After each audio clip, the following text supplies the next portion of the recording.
Welcome. আজকে আমরা ইংরাজি পেডাগোগির কতগুলো কোশ্চেন দেখব। এই কোশ্চেনগুলো থেকে আমাদের প্রিভিয়াস অনেক পরীক্ষাতে প্রচুর প্রশ্ন এসছে। আমরা চেষ্টা করব এই কোশ্চেনগুলোর ইন ডিটেল অ্যানালিসিস করা, যাতে করে এই সংক্রান্ত কোনো প্রশ্ন তোমাদের বাকি না থাকে। প্রথম প্রশ্ন, what status is given to English language in the Indian constitution? ভারতীয় সংবিধানে ইংরাজিকে কী ধরনের স্ট্যাটাস দেওয়া হয়েছে? অপশান এতে আছে রিকগনাইজড ল্যাঙ্গুয়েজ, অপশান বিতে আছে অ্যাসোসিয়েট অফিসিয়াল ল্যাঙ্গুয়েজ, অপশান সিতে আছে অফিসিয়াল ল্যাঙ্গুয়েজ অ্যান্ড অপশান ডিতে আছে ফরেন ল্যাঙ্গুয়েজ। বেশ, তাহলে আমরা এখানে দেখি যে রিকগনাইজড ল্যাঙ্গুয়েজ মানে হচ্ছে সম্মান দেওয়া বা কোনো উল্লেখ করা কোনো ভাষা। অ্যাসোসিয়েট অফিসিয়াল ল্যাঙ্গুয়েজ মানে একটা অফিসিয়াল ল্যাঙ্গুয়েজ আসছে, তার সাথে আর একটা ল্যাঙ্গুয়েজ জয়েন করা। অফিসিয়াল ল্যাঙ্গুয়েজ মানে সরকারি ভাষা এবং ফরেন ল্যাঙ্গুয়েজ মানে বিদেশি ভাষা। কোনোভাবে ইংরেজিকে আমাদের ফরেন ল্যাঙ্গুয়েজ হিসাবে ট্রিট করা হয় না, মানে বিদেশি ভাষা হিসাবে ট্রিট করা হয় না। আসলে আমাদের যে অফিসিয়াল ল্যাঙ্গুয়েজ অ্যাক্ট আছে, অফিসিয়াল ল্যাঙ্গুয়েজ অ্যাক্ট, এই অফিসিয়াল ল্যাঙ্গুয়েজ অ্যাক্ট অনুসারে English alongside Hindi, English plus Hindi, এই দুটো ভাষাকে আমাদের অফিসিয়াল ল্যাঙ্গুয়েজ হিসাবে ইন্ডিয়ান গভর্নমেন্ট আইডেন্টিফাই করেছে। বিশেষ করে হচ্ছে আমাদের ভারতের সংবিধানে ইংরাজি ভাষাকে একটা খুব গুরুত্বপূর্ণ জায়গা দেওয়া হয়েছে। ওই জন্যে বলা হয় যে Hindi language and English language is both associate official language. ঠিক আছে, আমাদের আর্টিকেলে হিন্দি ল্যাঙ্গুয়েজকে বলা হচ্ছে Hindi language will remain the official language in India under the article 343 এর 1 অ্যাক্টে আছে। 343-এর 1 নম্বর ধারাতে হিন্দি ল্যাঙ্গুয়েজকে অফিসিয়াল ল্যাঙ্গুয়েজ হিসেবে মর্যাদা দেওয়া হয়েছে।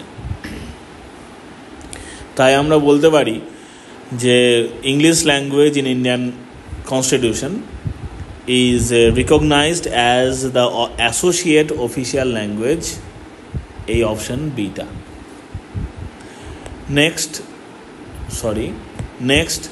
What is the aim of teaching English?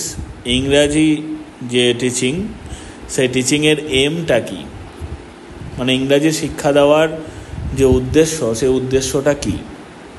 Creation of multilingualism which can enrich all our languages, যেটা আমাদের আরও যে ভাষাগুলো আছে সেগুলোকে সমৃদ্ধ করে। আর as it does not stand alone, একা একই থাকতে পারে না। আর একটা, since it must be seen in relation to other subjects, এটা অন্য ভাষার সাথে সম্পর্ক তৈরি করে অন্যান্য সাবজেক্টের সাথে। এবং অ্যাজ ইট স্পোকেন ইন আমেরিকাতে এটা এই ভাষায় কথা বলা হয় বলে। আসলে ইংরাজি শিক্ষার আমাদের এমটা কি, উদ্দেশ্যটা কি? এটা হচ্ছে ক্রিয়েশন অফ মাল্টিলিঙ্গুয়ালিজম, মানে বহু ভাষার একটা জ্ঞানের সৃষ্টি করা। Which can enrich all our languages, যেটা অন্যান্য ভাষাকেও আমাদের সমৃদ্ধ করে। কীরকমভাবে করে? যে ইংরাজি সাহিত্য খুব সমৃদ্ধ সাহিত্য, সেই সাহিত্য পঠন পাঠনের পর আমরা দেখি যে আমাদের দেশীয় নানান সাহিত্যও আমরা পড়তে পারছি। এটা হচ্ছে ক্রিয়েশন অফ মাল্টিলিঙ্গুয়ালিজম। হ্যাঁ, ইংলিশ ল্যাঙ্গুয়েজ টিচিং যেটা, সেটা exposure of children to the language in and outside school, স্কুলের ভিতরে এবং বাইরের বাচ্চাদের এক্সপোজারটা বাড়িয়ে দেয়, মানে অন্য সমস্ত বিষয়ের জ্ঞান আরোহণ করার ক্ষমতাটা বাড়িয়ে দেয়। সেই জন্য আমরা বলতে পারি যে ইংরাজি শিক্ষাটা আমাদের মাল্টিলিঙ্গুয়ালিজমকে বাড়ায়। মানে ইংরাজিতে বলতে গেলে পরে বলতে হয় যে English language, English teaching and learning, কী বলবো, আদার যে রিজিয়নাল ল্যাঙ্গুয়েজগুলিকে শিখতে সাহায্য করে, মানে টু ফস্টার মাল্টিলিঙ্গুয়ালিজম এবং English medium school where other Indian languages need to be enhanced to reduce the perceived hegemony of English. Basically, the teaching of English aims to create multilingualism that will support other languages which can enrich all our languages. এটা আমরা বলতে পারি। যেমন যদি উদাহরণস্বরূপ বলা যায় যে একটা টিচার একটা বাচ্চাকে বিভিন্ন শব্দ জিজ্ঞাসা করছে বিভিন্ন বিষয়ে আর কি, বিষয়ের ওপরে, এবং বাচ্চাটিকে সে ইংরাজি টিচিং মানে ইংরাজি শব্দগুলো বলছে, মানে ইংরাজি টার্মগুলো বলছে ওই শব্দের। এইভাবে বাচ্চাটা শুধুমাত্র ইংরাজি শিখবে তা নয়, আরও বহু জিনিস সম্বন্ধে আইডিয়া করতে পারবে।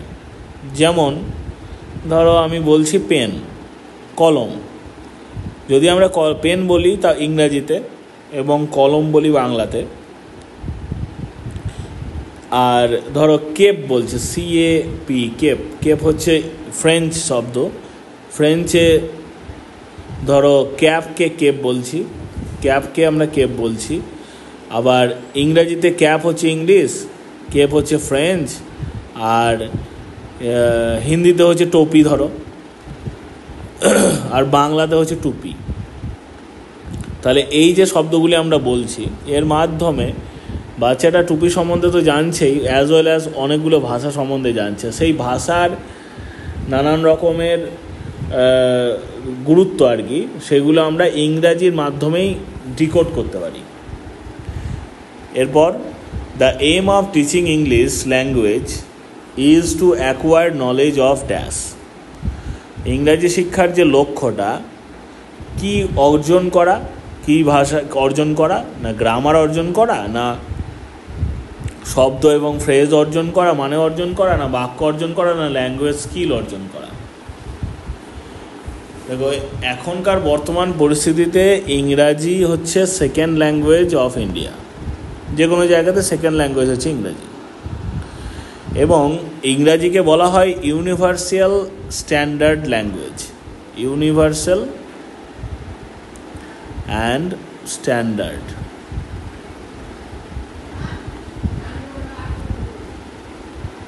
ল্যাঙ্গুয়েজ। এর ফলে আমাদের যে ইংরাজি শেখাটা, তাতে করে আমরা সোশ্যালি আমরা ইংরাজিটাকে খুব ভালো মতোভাবে ব্যবহার করতে পারি। যদি আমরা এলিমেন্টারি স্টেজে যাই, মানে যেটাকে প্রাইমারি এবং আপার প্রাইমারি ক্লাস বলছে, 1 থেকে 10 পর্যন্ত, 8 পর্যন্ত, তাহলে প্রত্যেকটা শিশুকে should acquire basic English language proficiency. That is, an individual can able to read, write, speak and comprehend the language. এটা আমরা আশা করি যে একটা বাচ্চা মোটামুটি এলিমেন্টারি ইয়েটা শিখে নিল, ক্লাসটায় পেরিয়ে গেল, তাহলে তাদের মোটামুটি ইংরাজি কিছু পড়তে পারে, মানে রিডিং পড়তে পারবে, লিখতে পারবে একটু, বলতেও পারবে একটু, এবং বুঝতেও পারবে। এই যে বিষয়গুলো আমাদের ইংলিশ টিচিংয়ের এম হওয়া উচিত। তাহলে কি হবে, আমি এখনই কি বললাম, listening, speaking, reading and writing, এই জিনিস কটা যদি ডেভেলপ হয় তাহলে এটাকে ল্যাঙ্গুয়েজ স্কিলের মধ্যে পড়ে।